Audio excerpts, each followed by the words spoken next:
Now joining us is the inventor and owner of GrooveIt, Clint Sanderson. Clint, welcome to Golf Talk Canada. Well, thanks, Adam. I appreciate you having me on. I'm looking forward to speaking with you. Okay, you and I both. So the GrooveIt brush, how did the idea come to be? Well, I'm going to be honest with you and tell you that as a kid, I've been playing golf since I was a little kid, and I literally spit on my golf club and cleaned it with that cheap little brass brush my entire life. And things changed when um, as sports injuries as a kid kind of did me in. And so I had to have my knees replaced a few years ago. And I was flying a medical helicopter at the time for the University of Oklahoma. And a good friend of mine, a pilot, said, "Clint, what are you going to do for the year that you're not going to be flying?" And I said, "Well, I don't know. I really hadn't thought about it." And he said, "Well, you need to think about it because you don't want to look back after a year and not have anything to show for it." So I was like, well, that really makes good sense. So I was watching the PGA Tour on a Sunday afternoon, and I just got I got a legal pad out, and I just started like making a basic drawing of what could be a golf club cleaner, and it just kind of went from there. I went through now seven generations of 3D prototyping to get it made, and I took the PGA merchandising show a few years ago and got some good insight on making some good changes. Made that, and one thing leads to another, and I'm here talking to you now. So how long ago was this when you initially put pen to paper on that first prototype? This was about 7 years ago when it Okay. initially got started, but it really didn't take hold. I smoked a couple of credit cards in order to get it done, and then also the one asset that I had. I live on a little small airport here in Oklahoma City, and so I have a hangar, and I have had a small airplane that was paid for. So I sold that airplane, and that was my first run at getting all the injection molds made and finally getting it to production. Well, I went a couple of years without really kind of idling, basically, and I was smart enough to get it from between, get the idea between my ears to hanging off a golf bag with a couple of patents and trademarking and all the stuff that goes with it. But um, 2020, Christmas of 2020, during the pandemic, is when I met Nick. His wife Val bought him one for Christmas, and he contacted me and said, "I really love this thing, but you don't have any social media influence. I can change that." And I said, "Well, let's talk about it."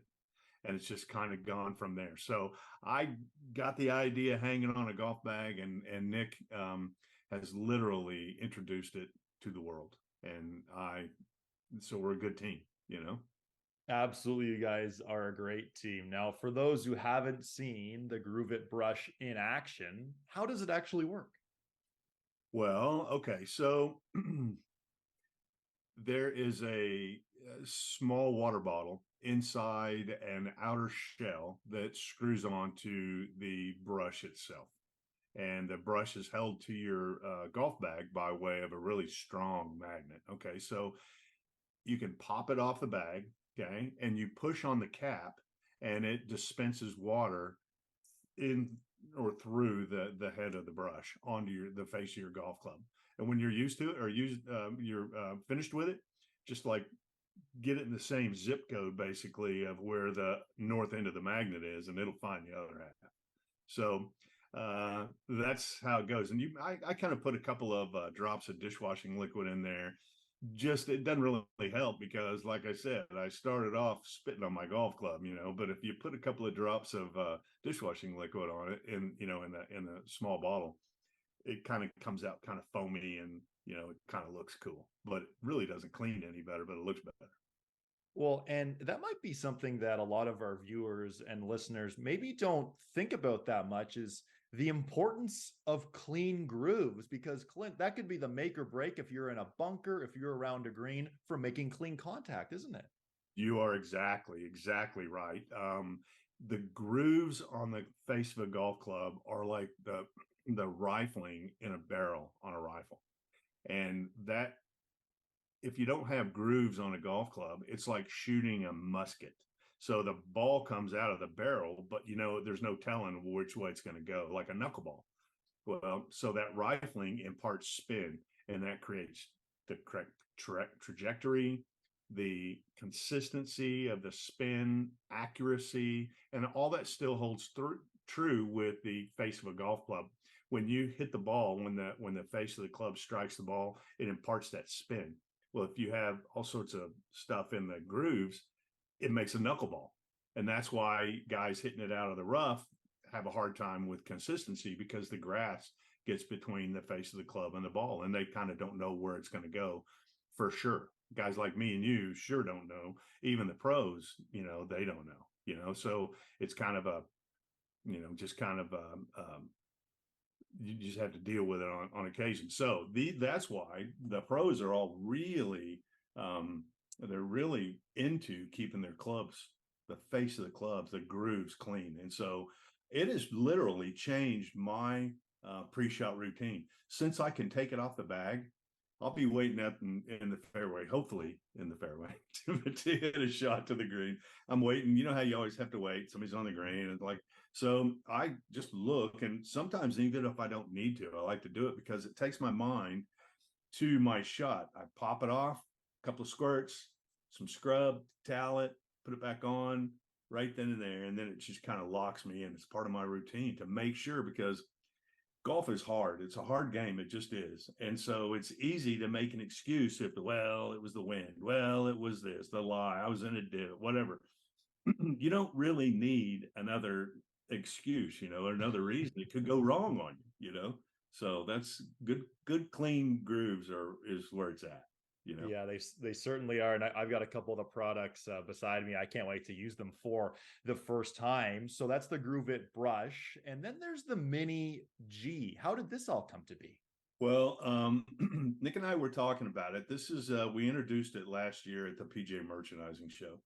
So we had thought about it several months before, because we had to get prototyped and then had to get it manufactured and everything. But we were thinking that there's an entire subset out there of golfers that really are of the opinion, I don't need to spit on my golf club. I don't need any wet on there.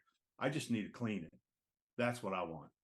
So we came up with a smaller version that is a dry brush that answers the challenge to the other set of golfers that aren't into the water. It's 2.6 inches tall, so it's really become a hit with the professional golfers, because I went to the RBC Open with Nick, who's a Canadian, and we stopped counting after 18 guys that we saw that had it hanging on their bag, the Mini. So Justin Thomas, he loves it. There's just tons of the top 5, top 10 golfers that dig it. It's on there. And, we haven't paid them anything to do it either. So that means a lot to us that these guys are using it by choice, not by contract, which is, it speaks volumes for how good it is and how proud we are of it as well. It certainly does speak volumes, as you're not paying these professionals anything for actually using the products. Now, Yeah. Many players have had success using your products, whether it's the GrooveIt brush or Mini G, across tours professionally. What's that like for you, seeing your product out there on the professional tours and the players having so much success using your products? Adam, just you saying that brings the hair on my arm up. It's so flattering. I'm sitting in my room, in my living room. I'm watching television, just like millions of other guys, and I go, "There's my Mini right there. It's right there," and it's like it's at the Masters.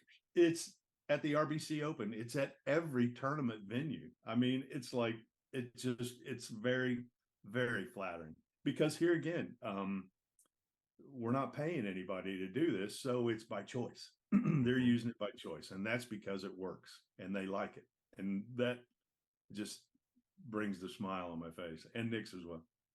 For sure. And so, for anyone watching this interview, listening to this interview here in Toronto, it's a little cooler right now, especially across Canada too. And they might be thinking, "Hey, I need this for Christmas, for the holiday season, to get Yeah. ready for next year." How do our listeners, our audience, get some of these products? Well, Adam, there's several different ways you can find a GrooveIt or a mini Jeep. First would be in Golf Town. We're in Golf Towns in Canada.